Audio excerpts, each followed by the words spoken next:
அனைவருக்கும் வணக்கம். நான் ரெனுமீரா. இன்னைக்கு ரெமிரா டாக்ஸ்ல நாம சந்திக்கவிருக்கும் ஆளுமை. இவங்க 30 ஆண்டுகளா ஆசிரியையாகவும் தமிழாசிரியராகவும் தலைமை ஆசிரியையாகவும் பணியாற்றி இருக்கிறாங்க. புலவர் படிப்பும் MA MEdம் படிச்சவங்க. தமிழை மட்டும் இவங்க 11 ஆண்டு காலம் பிற மொழி கலப்பே இல்லாம தமிழை மட்டுமே படிச்சிருக்கிறாங்க. இவங்க ஓராண்டு காலம் தொடர்ந்து மாணவர்களுக்காக தொலைக்காட்சியில சிறப்பு கல்வி தமிழ் வழி கல்வி 10ஆம் வகுப்புக்காக கற்றுக் கொடுத்துருக்குறாங்க. அது மட்டும் இல்லாம ஓராண்டு காலம் அமெரிக்காவில் இருக்கக்கூடிய தமிழ் குழந்தைகளுக்கு கதை சொல்லிட்டு இருந்திருக்கிறாங்க. இப்போ அவங்களே ஒரு யூடியூப் சேனலை கடந்த 5 வருடமா நடத்திட்டு வந்துட்டு இருக்காங்க. இவங்களை பத்தி இந்த மாதிரி நிறைய சொல்லிட்டே போலாம். இவங்க சிறந்த ஆசிரியருக்கான விருதையும் பெற்றிருக்கிறாங்க. இவங்களை பத்தி இந்த மாதிரி எவ்வளவு நாளும் சொல்லிட்டே போலாம். அதுக்கு முன்னாடி அதுக்கான நேரம் நிச்சயமா நமக்கு பத்தாது. அதுக்குள்ள அவங்களையே நம்ம இந்த நிகழ்ச்சியில வரவேற்றிடுவோம். வணக்கம். வணக்கம்மா. வணக்கம்மா. சொல்லுங்க, எப்படி இருக்கீங்க? நல்லா இருக்கேன். நீங்க எப்படி இருக்கீங்க? நல்லா இருக்கேம்மா. ரொம்ப மகிழ்ச்சியா இருக்குமா. சந்தோஷமா. உங்களோட சேனல் ரொம்ப அழகா போயிட்டு இருக்கு. நல்லா எல்லாரையும் நீங்க இன்டர்வியூ எடுத்து அதை போடும்போதெல்லாம் ரொம்ப மகிழ்ச்சியா இருக்கு. நிறைய புதிய புதிய விஷயங்களை அதன் மூலம் நாங்க தெரிஞ்சுக்க முடியுது. எல்லா துறைகள்லையும் நீங்க எடுத்து போட்டிருக்கிறதும் ரொம்ப மகிழ்ச்சியா இருக்குமா. ரொம்ப சந்தோஷம். உங்களை நான் பார்த்ததுலயே எனக்கு ரொம்ப ரொம்ப சந்தோஷமா இருக்கு. ரொம்ப சந்தோஷமா. அதாவது இப்போ நம்ம எல்லாரையும் இணைத்த அந்த மைண்ட் யுவர் மைண்ட் டீமுக்கு இங்க நான் முதல்ல ஒரு நன்றியை தெரிவிச்சுக்கணும் அப்படின்னு நினைக்கிறேன். நிச்சயமா. அதை தாண்டி நீங்க சமீப காலமா, நான் அதுல இருந்தே வரேன், நீங்க சமீப காலமா இந்த தமிழை வேற வேற ஒரு பார்வையில கத்து கொடுத்துட்டு வர்றதையும், அதுல நிறைய பேர் அவங்களுக்கு தமிழ் எழுத படிக்க தெரிந்தாலும் சில விஷயங்களை ரொம்ப மும்முரமா இதுல கத்துக்கிறதா ஒரு சிஸ்டமேட்டிக்கா போயிட்டு இருக்கு. எனக்கு அந்த விஷயத்துல இருந்து நம்ம ஆரம்பிப்போம் அப்படின்னு தோணுதுமா. நான் ஒரு தமிழ் ஆசிரியராக தான் நான் படித்தது. புலவர் படிப்புன்னு ஒரு படிப்பு அப்போ இருந்தது. இப்போ அந்த மாதிரி படிப்பு இல்லை. எங்களோட அந்த படிப்பு முடிஞ்சு போச்சு. அதுக்கப்புறம் அதை என்ன பண்ணிட்டாங்க, பேச்சுலர் டிகிரி ஆக்கி அதை பிலிட் ஆக்கிட்டாங்க. அதனால இந்த புலவர் படிப்பு அப்படிங்கிறது ஆழ்ந்து அகன்று தமிழ் நூல்களை படிக்கிறது. 4 ஆண்டு காலம் நாங்கள் அதை படிப்போம். அப்போ PUC + 3 ஆண்டுகள் படித்ததை நாங்கள் 2+2 ஆண்டுகளா தமிழையே முழுக்க முழுக்க நாங்கள் படித்தோம். அதுல எந்த பிற மொழியும் எங்களோட சேர்ந்து நாங்க அதை படிக்கவே இல்லை. சங்கத்தமிழ்ல இருந்து இக்கால தமிழ் வரைக்குமே நாங்க படிச்சோம். அந்த 4 ஆண்டு காலம் நான் தமிழ் படித்ததோட ஆர்வம் தான் எல்லாருக்கும் தமிழை கொண்டு போய் சேர்க்கணும், சொல்லி கொடுக்கணும் அப்படிங்கிற ஆர்வம். திருவள்ளுவர் சொல்வாரு, என் பொருளவாக செல சொல்லி தான் பிறர்வாய் ஒன்பொருள் காண்பது அறிவு அப்படின்னு அவர் சொல்வார். அரிய ஒரு பகுதியாக இருந்தால் கூட அதை எல்லாரும் புரிஞ்சுக்கிற மாதிரி எளிமையாக்கி கொடுக்கணும், இதுதான் உங்களுடைய நோக்கமாக இருக்கணும் அப்படின்னு எங்க பேராசிரியர்கள்லாம் சொல்லுவாங்க. அந்த மாதிரி கடினமான பாடங்களையும் எளிமைப்படுத்தி எல்லாருக்கும் புரிகிற மாதிரி சொல்லி கொடுக்கணும் அப்படிங்கிறது என்னுடைய ஒரு நோக்கமாக இருந்தது. நான் தமிழ் ஆசிரியராக 29 ஆண்டுகள் பணியாற்றினேன். அதோடு கூட தலைமை ஆசிரியராகவும் உதவி தலைமை ஆசிரியராகவும் பணியாற்றினேன். அதுக்கப்புறம் நான் ஓய்வு பெற்ற பிறகு என்னால எல்லாத்தையும் விட முடிஞ்சது, ஆசிரிய பணியை என்னால விட முடியல.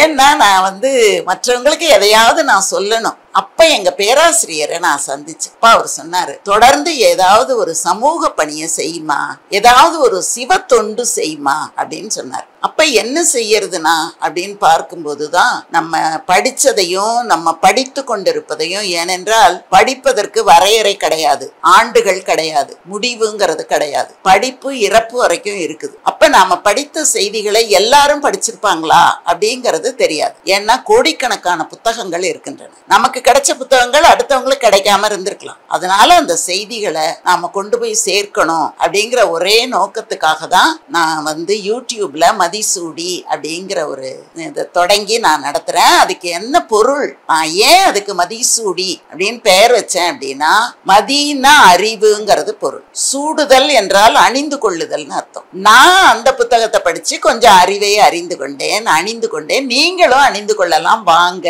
அப்படின்னு கூப்பிடுறதுக்காக தான் நான் மதிசூடி அப்படிங்கிற பெயரையும் அதுக்கு வச்சு அது இன்னைக்கு வரைக்கும் ஒரு 4 ஆண்டு காலமா வளர்ந்துகிட்டே வருது.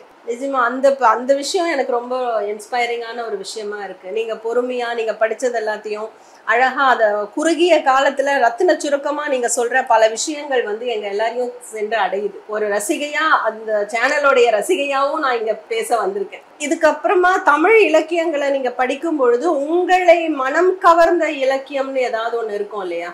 அதுல வந்து உங்களுக்கு ரொம்ப பிடித்த இலக்கிய நூல்கள் வரிசைப்படுத்தி சொல்லுங்களேன். எனக்கு ரொம்ப பிடித்த இலக்கியங்கள் அப்படின்னு சொல்லும்போது சங்க காலத்துல இருந்தே நிறைய பெண் விடுதலை அப்படிங்கிறத நான் அந்த இலக்கிய பாடல்கள்ல நான் பார்க்கறேன். அது எப்படி கொண்டு வர்றாங்க, பெண்களை வந்து அடக்கி வைத்திருந்தது ஒரு காலம் அப்படின்னா கூட நம்ம அகப்பொருள் இலக்கியத்துல ஒரு தலைவனை ஒரு தலைவி பார்க்கிறாள், அவனை திருமணம் செய்து கொள்கிறாள், மறுக்கும் போது அவள் உடன்போக்கு என்று போய்விடுகிறாள் அப்படின்னு சொல்லும்போது பெண்ணுக்கு அந்த காலத்திலேயே தன் கணவனை தேர்ந்தெடுக்கும் உரிமை இருந்தது அப்படிங்கிறது நம்ம அதுல தெரியுது. அதே மாதிரி கண்ணகி பூம்புகாரை விட்டு வெளியில வர்றா, வரும்போது அவளுக்கு அந்த ரோட்ல கூட நடக்க தெரியல. அவ்வளவு செல்வ செழிப்புல வளர்ந்தவ. அவளுடைய தந்தையார் கப்பல் ஓட்டி வெளிநாட்டுல வணிகம் பண்ணி அந்த ஊருக்கே மிகப்பெரிய பணக்காரரா இருந்தவர்.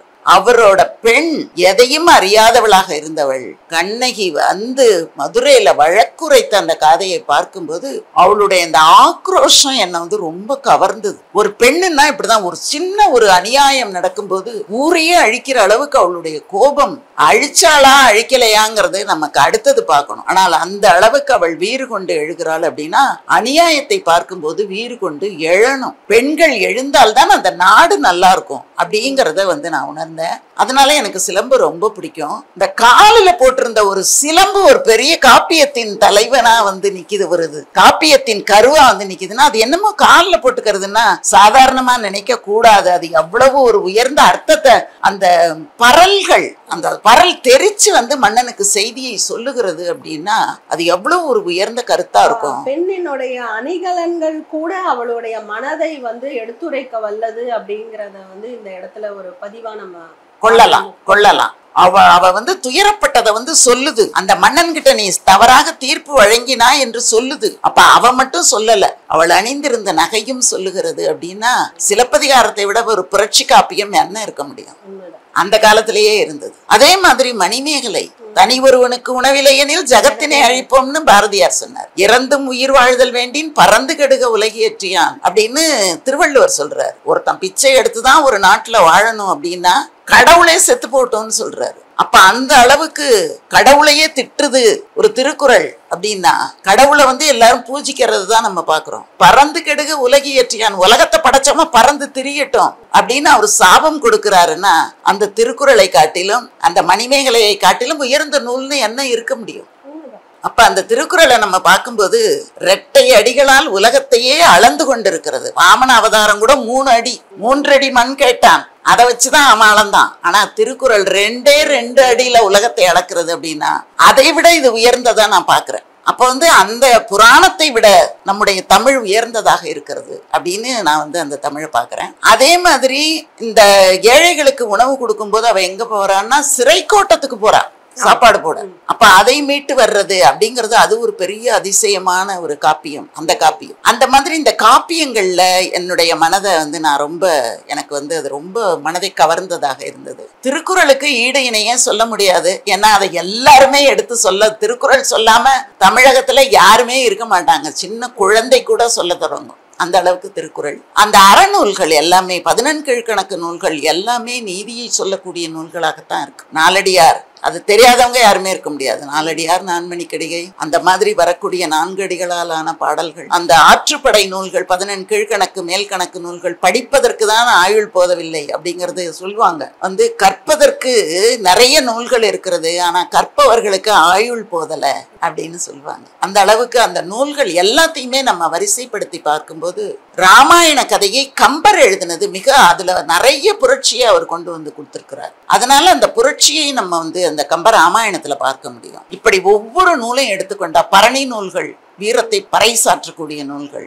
அந்த மாதிரி உள்ளத்தின் உள்ளே இருப்பதை வெளியில சொல்லக்கூடிய அகப்பொருள் நூல்கள், இது எல்லாமே இந்த தமிழ் நூல்கள் அனைத்துமே மனதை கவருவதாகத்தான் இருக்கும். அதனுடைய சுவையை உணர்ந்து கொண்டால் மட்டும் போதும். ஆனா அந்த சுவையை உணர்வதற்கு போதுமானவர்கள் நம்மளுடைய நாட்டுல இருந்து அந்த சுவையை கொடுத்தால் மிக சிறப்பா இருக்கும். அதே மாதிரி நான் முதுகலை கல்வி படிக்கும் போது, அதுக்கப்புறமா நான் புலவர் முடிச்சுட்டு அதுக்கப்புறம் முதுகலை கல்வி 6 ஆண்டுகள் நாங்க படிச்சோம். அதுவும் முழுக்க முழுக்க வெறும் தமிழ் தான். அந்த மாதிரி அந்த தமிழிலே நாங்க படிக்கும்போது தமிழ்ல பறிகொடுத்து விட்டோம் அப்படிதான் நம்ம சொல்லணும். அதனாலதான் எனக்கு அந்த தமிழ் மேல ரொம்ப ரொம்ப எனக்கு ஆர்வமா இருந்தது. இந்த மாதிரி வரிசைப்படுத்தக்கூடிய நூல்கள் ஏராளமா இருக்கு.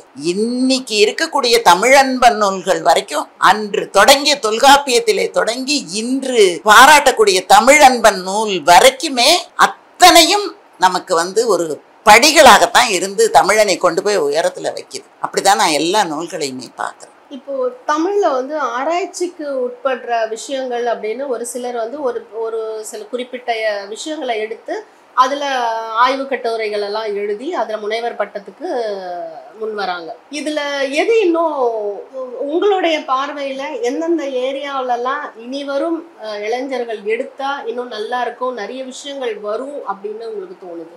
எனக்கு பழைய பாடல்கள்லாம் இருக்குல்ல, புறநானூறு அகநானூறு இப்படியெல்லாம் சொல்லக்கூடிய பழைய பாடல்களை பழைய பாடல்களாகவே பார்க்க கூடாது அப்படின்னு நான் நினைக்கிறேன். அது பழசு கிடையாது. அதுல இன்றைக்கான கருத்துகள் அது உள்ளார புதைந்து கிடக்கிறது. அது என்னங்கிறத வெளியில எடுப்பதற்கான ஆய்வுகளா தான் இருக்கணும். ஏன்னா எல்லாரும் என்ன சொல்றாங்க, பொதுவாக சொல்லக்கூடியவர்கள் என்ன சொல்றாங்கன்னா, தமிழ்ல இலக்கியத்துல என்ன இருக்கு அப்படின்னு கேக்குறாங்க. அதுல போய் தெரிஞ்சுக்கிறதுக்கு என்ன இருக்கு? மொழிங்கிறது வெறும் தகவல் பரிமாற்றம் தானே, அதுல என்ன இருக்கு அப்படின்னு கேக்குறாங்க.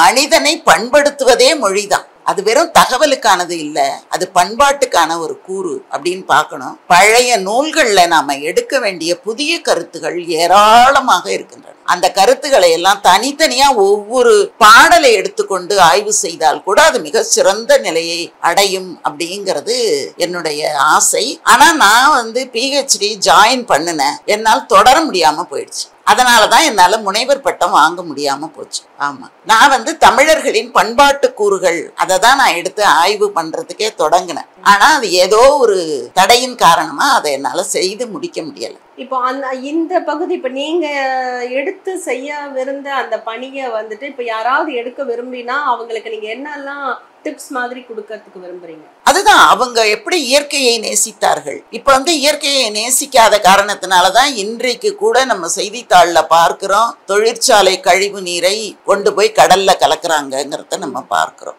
அதே மாதிரி கழிவு நீரை சத்தம் இல்லாம கொண்டு போய் கடலோட கலந்து விட்டுறாங்க அப்படிங்கறத எல்லாம் நம்ம நிறைய பேர் எடுத்து சொல்றாங்க. சான்றுகள் அப்படின்னா நம்ம தேட முடியாது, ஏன்னா செய்தித்தாள்கள்ல தான் அவைகள் எல்லாமே வருகின்றன. அப்ப அதையெல்லாம் நம்ம பார்க்கும்போது தண்ணீரின் அருமை தெரியல மனிதர்களுக்கு, அதனாலதான் அவங்க கொண்டு போய் சேர்க்கிறாங்க அப்படிங்கிறது நமக்கு தெரியுது. அப்ப இயற்கையை அவர்கள் பாதுகாக்கவில்லை. இயற்கையில தான் நிறைய பேரிடர்கள்லாம் வருது. நிறைய இடங்கள்ல ஆறுகள்ல தண்ணி இல்லாம போயிடுச்சு.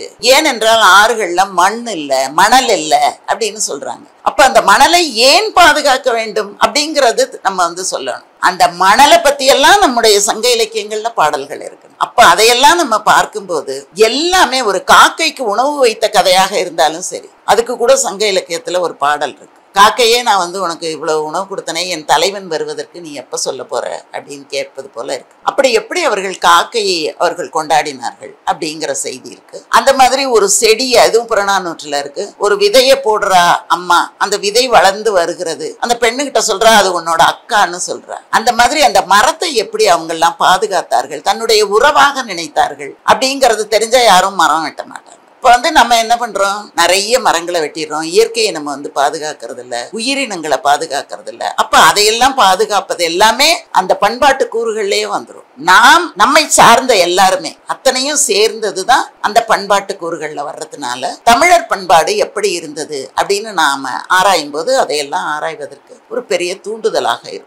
இறைவன் என்பது புத்தகம் இதுல குறிப்பிடுறாங்க. கடவுள் அப்படின்னா என்ன அப்படின்னு அவங்க குறிப்பிடும்போது, சித்தர்கள்லாம் சொல்லும் போது நீதான் கடவுள்னு சொல்றாங்க. நீ கடவுள் அப்படின்னா நீ ஒழுக்கமாக இரு, நீ அற வழிப்படி உன்னுடைய வாழ்க்கையை நடத்தினா அதுதான் கடவுள். கடவுள்னு ஒரு தனியா ஒரு ரூபம் என்ற ஒன்று இல்லை. அது மனிதன் உருவாக்கி வைத்திருப்பது. அந்த நம்பிக்கையில நம்ம போய் மூழ்கும் போது இதையெல்லாம் நாம் இழந்து விடுகிறோம். அதனால உண்மையை உணர்வதற்கு நம்ம பழைய பாடல்களை படிக்கணும், அதுல இருந்து நம்ம அறிந்து கொள்ளணும் அப்படின்னு நான் நினைக்கிறேன்.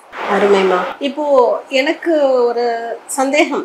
இன்று டைம்ஸ் ஆஃப் இந்தியால இன்னைக்கு ஒரு செய்தியை நான் படித்தேன். அதுல இந்த மென்டல் அசைலம் அப்படின்னு சொல்லக்கூடிய, அதாவது மனநல காப்பகம், மனநலம் சார்ந்த அந்த பட்டியல்கள் இருக்கு.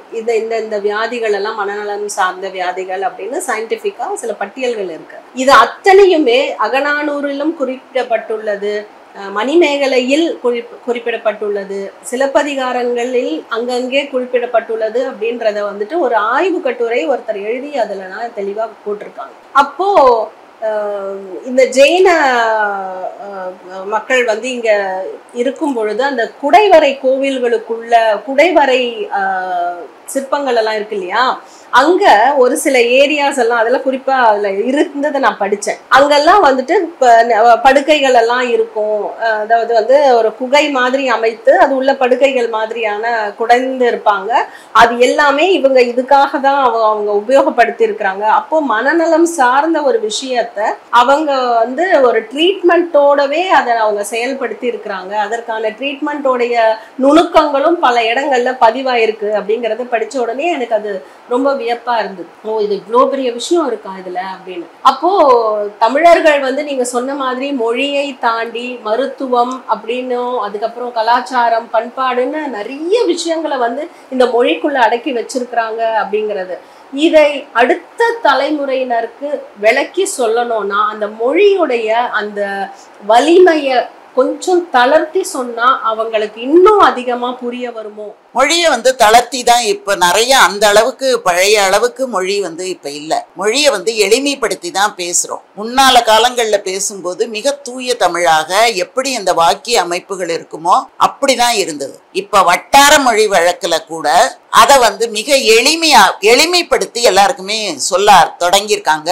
எளிமைப்படுத்தி நம்ம படிக்கிறது மிக சிறந்தது தான். ஆனா அதே சமயத்துல முற்காலத்துல எப்படி சொல்லியிருக்காங்கிறத நம்ம பார்க்கும்போது எந்த அளவுக்கு அதை தளர்த்தலாம் அப்படிங்கிறது ஒன்று இருக்கு. எதுவுமே இறுக்கமாக இருக்கும்போது தளர்த்தலாம், எவ்வளவு தளர்த்த வேண்டும் என்பது இருக்கு. அந்த அளவுக்கு அதை தளர்த்தினாதான் அந்த மொழி நிற்கும். அது கீழே விழக்கூடிய அளவுக்கு தளர்த்தி விட்டால் அந்த மொழியினுடைய தன்மை குறைஞ்சு போயிடும். அதனால தளர்த்தி கொடுப்பதில் தவறில்லை. ஆனால் எந்த அளவு தளர்த்த வேண்டும் அப்படிங்கிறதையும் நாம கொஞ்சம் நினைவுல வச்சுக்கணும் அப்படிங்கிறது என்னுடைய ஒரு கருத்து. அந்த மாதிரி இருந்தா இன்னும் நல்லா இருக்குமோ அப்படின்னு நான் நினைக்கிறேன். அன்று எழுதிய திருக்குறள் இன்றளவும் புரிகிறது அப்படின்னு சொன்னா உரை தேவையில்லை. சொல்லுக சொல்லை பயனுடைய, இதுக்கு என்ன உரை வேண்டி இருக்கு? பயனுள்ள சொல்ல சொல்லு, அதுதானே அதுக்கு பொருள். அப்படி எளிமைப்படுத்தப்பட்ட திருக்குறளை நம்ம பார்க்கிறோம். நாலடியார்ல நம்ம பார்க்கும்போது என்ன சொல்றாங்க, இந்த மாதிரி ஒருத்தவங்களை பார்க்கணும் அப்படின்னா கொம்புளதற்கு 5, குதிரைக்கு 10 முழம், வெம்புகரிக்கு 1000 தான் வேண்டுமே, வம்பு சரி தீங்கினர்தம் கண்ணில் படாதூரம் செல்லுதலே சிறப்புன்னு சொல்றாங்க. அப்ப நீ கொம்பு இருக்கிறதா இருந்தா ஒரு 5 முழம் தள்ளி நெல்லு, முட்டிக்க போற, அது முட்டிட போகுது. கொம்புளதற்கு 5, குதிரைக்கு 10 முழம், குதிரை இருந்ததுன்னா கொஞ்சம் தள்ளி நெல்லு, காலால உதச்சிட போகுது. வெம்புகரிக்கு 1000 தான் வேண்டுமே, இதெல்லாம் எளிமையா புரியறது தான். வெம்புகரின்னா கரின்னா யானை, ஏன்னா துங்க கரிமுகத்து தூமுகனே நீ எனக்கு சங்கத்தமிழ் ஒன்றும் தான். இப்ப கரிமுகன் அப்படின்னு சொன்னா யானை அப்படிங்கிறது தான் பொருள். அப்ப யானையா இருந்தா ஒரு 1000 முழம் தூரம் நகர்ந்து நின்னுக்கோ, அதுக்கு எந்த நேரத்துல மதம் பிடிக்கும்னு தெரியாது. அப்ப வம்பு சரி தீங்கினர்தம் கண்ணில் படவே படாத அப்படின்னு சொல்றாங்க. அப்ப இந்த பாட்டெல்லாம் நமக்கு மிக எளிதா தானே புரியுது. அப்போ நமக்கு வேண்டாதவங்கன்னு நீ ஒருத்தங்களை நினைச்சினா அவங்க கண்ணுல படாம இருக்கிறது நல்லது.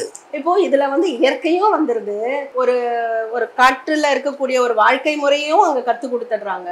ஒரு மனிதனா ஒரு இருக்க வேண்டிய இடத்துல நீ எப்படி இருக்கணுங்கிறதையும் அவங்க சொல்லி கொடுத்துடுறாங்க இல்லையா? ஆமா. இப்ப இது பழைய பாடல் தான், இதெல்லாம் நமக்கு எளிதா புரியுது இல்ல. இதுக்கு காரணம் அது ஓரளவு தளர்த்தப்பட்டதுதான். அதை ரொம்ப நம்ம தளர்த்திட்டோம் அப்படின்னா அது அந்த அளவுக்கு நமக்கு பொருந்தி வராது. ஆனா திரைப்பட பாடல்கள்ல இன்னைக்கு நிறைய அந்த பாடல்களை எல்லாம் கொண்டு கொடுக்குறாங்க. ஆமா, கண்ணதாசன் காலத்திலேயே நிறைய பாடல்கள் அவரு காலம் இன்னைக்கு யுகபாரதி கொடுக்குறாரு. யுகபாரதி வரைக்கும் வைரமுத்து எல்லாருமே இன்னைக்கு எல்லாத்தையும் எளிமைப்படுத்தி திரைப்பட பாடல்களாவே நமக்கு கொடுக்குறாங்க. அதை படிக்கும் போது கூட நிறைய பாடல்கள் அந்த சங்க பாடல்கள் மாதிரி தான் இருக்குது. அதையெல்லாம் நம்ம பார்க்கும்போது தமிழ் நல்லா தான் போய்கிட்டு இருக்கு, எல்லாருக்கும் புரியுற மாதிரி தான் போய்கிட்டு இருக்கு அப்படின்னு தான் நான் கருதுறேன். ஆமா. இப்போ சங்க பாடல்கள், இலக்கியம் இதெல்லாத்தையும் தாண்டி என்னுடைய ஒரு எப்பவுமே இருக்கக்கூடிய ஈடுபாடு பல பிரபலமான எழுத்தாளர்களுடைய கதைகள், சிறுகதையாக இருக்கட்டும், குறுநாவல்களாக இருக்கட்டும், நெடுநாவல்களாக இருக்கட்டும், அதுதான் என்ன தமிழ் வழி ரொம்ப இறுக்கமா பிடிச்சிட்டு இருக்கிற ஒரு விஷயம். உங்கள் மனம் கவர்ந்த எழுத்தாளர், அது எந்த காலமாக இருந்தாலும் நீங்க அவங்கள பற்றின ஒரு வார்த்தை. எழுத்தாளர்கள் அப்படின்னு சொல்லும்போது நாவலாசிரியர்கள் மட்டுமல்லாமல் கட்டுரை ஆசிரியர்கள்லாம் நிறைய கட்டுரைகள் எழுதுறது, அந்த மாதிரி எழுதக்கூடியவர்கள்லாம் நிறைய பேர் இருக்காங்க. ரொம்ப எளிமைப்படுத்தி கொடுக்குறாங்க. அந்த மாதிரி கொடுக்குறவங்கள சொக்கன் அப்படின்னு ஒருத்தர் கொடுப்பார், முருகன் அப்படின்னு ஒருத்தர் கொடுப்பார், நம்முடைய சோமவள்ளியப்பன் சார் கொடுப்பாங்க. இந்த மாதிரி நிறைய பேர், தமிழருவி மணியன் அவரோட புத்தகம் ரொம்ப எளிமையாக இருக்கும். இப்படி நிறைய, நான் 1 2 அப்படின்னு என்னால சொல்றதுக்கு இல்லை, ஏராளமான புத்தகங்கள். அத்தனை பேருமே அந்த புத்தகங்களை, நான் அவ்வளவு படிச்சிருக்கேன், அந்த புத்தகங்களை எவ்வளவு எளிமைப்படுத்தி அதை நமக்கு புரிய வைக்கிறாங்க அப்படின்னு பார்க்கும்போது ரொம்ப ஆச்சரியமா இருக்கு. அந்த மாதிரி எஸ் ராமகிருஷ்ணன் சார் அவரோட புத்தகங்கள், பெண் கவிஞர்கள், பெண் எழுத்தாளர்கள் அப்படின்னு பார்க்கும்போது நான் லட்சுமி கதை எனக்கு ரொம்ப ரொம்ப பிடிக்கும், ரமணிச்சந்திரன் கதை ரொம்ப பிடிக்கும். அந்த மாதிரி அப்பெல்லாம் நான் அந்த கதைகள்லாம் நிறைய படிச்சிருக்கேன், எனக்கு அதனால அதெல்லாம் தெரியும். மணியன், அந்த காலங்களில் நான் படிக்கிற காலங்களில் மணியன் எழுதின புத்தகம் எனக்கு பிடிக்கும். அது மாதிரி பொன்னியின் செல்வன் படிக்காம யாருமே தமிழகத்தை கடந்து வந்திருக்கவே முடியாது. கல்வனின் காதலி, அலைவோசை, யவனராணி, சாண்டிலியனோட புத்தகங்களையும் நாங்கள் ரொம்ப விரும்பி படிச்சிருக்கோம். அந்த மாதிரி சமூக சீர்கேடுகளை எடுத்துக்காட்டுன ஜெயகாந்தன் மாதிரி ஒரு பெரிய புரட்சி எழுத்தாளர் அப்படின்னு சொல்றவங்க இருக்காங்க. மேலாண்மை பொன்னுசாமி இருக்காரு. இப்படி நம்ம சொல்லிக்கொண்டே நிறைய பேரை நம்ம சொல்லிக்கொண்டே போகலாம். என்னுடைய நினைவுல அந்த அளவுக்கு எனக்கு எடுத்து சொல்றதுக்கு இல்லை. அது மாதிரி ஏராளமான எழுத்தாளர்கள் இருக்காங்க. இவரு நம்ம தமிழ்வாணனோட புத்தகங்கள்லாம் நாங்கள் சிறு வயதுல நிறைய படிச்சிருக்கோம். அவருக்கு நாங்கள் பெரிய ரசிகர்களாலாம் இருந்திருக்கோம். அந்த மாதிரி நிறைய எழுதக்கூடியவர்கள் இருக்காங்க. எல்லாமே மனம் கவர்ந்ததாகத்தான் இருக்கு. ஆனா இன்னைக்கு நமக்கு மக்களுக்கு மொழி பற்றி ஊட்டக்கூடியவர்களும் நம்முடைய நாட்டு பற்றி ஊட்டக்கூடிய கதைகளும் தான் இன்னைக்கு நமக்கு ரொம்ப தேவைப்படுகிறது அப்படின்னு நான் கருதுறேன். இப்போ இந்த மாதிரியா இவ்வளோ தமிழ் ஆசிரியர்கள், எழுத்தாளர்கள் இருக்கிறாங்க. தமிழை உலக அளவுக்கு நம்ம கொண்டு சென்று அந்த காலகட்டத்திலேயே உலக அளவுக்கு தமிழை கொண்டு சென்ற இத்தனை பட்டியலும் நம்ம கிட்ட இருந்தாலும் கூட அடுத்த தலைமுறையினருக்கு எவ்வளோ தூரம் இவங்களை பற்றின அறிவு இருக்கு, இவங்களை பற்றி தெரிந்துக்கிறாங்களா அப்படிங்கிறது எல்லாமே இன்னொரு பெரிய கேள்விக்குறியாகத்தான் இருக்கு. இவ்வளோ நேரம் இது பத்தாது உங்களோட பேசுறது. ஏன்னா இது ஒரு பெரிய சமுத்திரம் உங்ககிட்ட இருக்கிற இந்த ஒரு தமிழ் அறிவு. அது அருவியா என்னைக்குமே எங்களோட கொட்டிக்கிட்டே தான் இருந்துட்டு இருக்கு. வேணும் போதெல்லாம் அள்ளி குடிக்கிறோம் நாங்க. அந்த மாதிரி தான் நான் உங்களை பார்க்குறேன். இவ்வளோ நேரம் எங்களுக்காக இந்த நேரத்தை ஒதுக்கி எங்களுடன் இவ்வளவு தூரம் உரையாடின உங்களுக்கு ரொம்ப என்னுடைய மனமார்ந்த நன்றிகள்மா. நன்றிம்மா, வணக்கம்மா. எனக்கு என்னுடைய உள்ளத்துல இருக்கக்கூடிய அந்த உணர்வுகளை கொட்டுவதற்கு நீங்க ஒரு வாய்ப்பு கொடுத்தீங்க. உங்களுக்கு என்னுடைய மனமார்ந்த நன்றி. எல்லாம் வல்ல இறைவனின் திருவருள் என்றென்று உங்களோட நிரம்பி இருந்து உங்களுடைய பாதையை மிக அழகாக கூடவே இருந்து வழி நடத்திக்கிட்டு போகணும் அப்படின்னு இந்த நேரத்துல நான் இறைவன் கிட்ட வேண்டிக் கொள்கிறேன். நன்றிமா. ரொம்ப நன்றிமா. ரொம்ப நன்றிமா.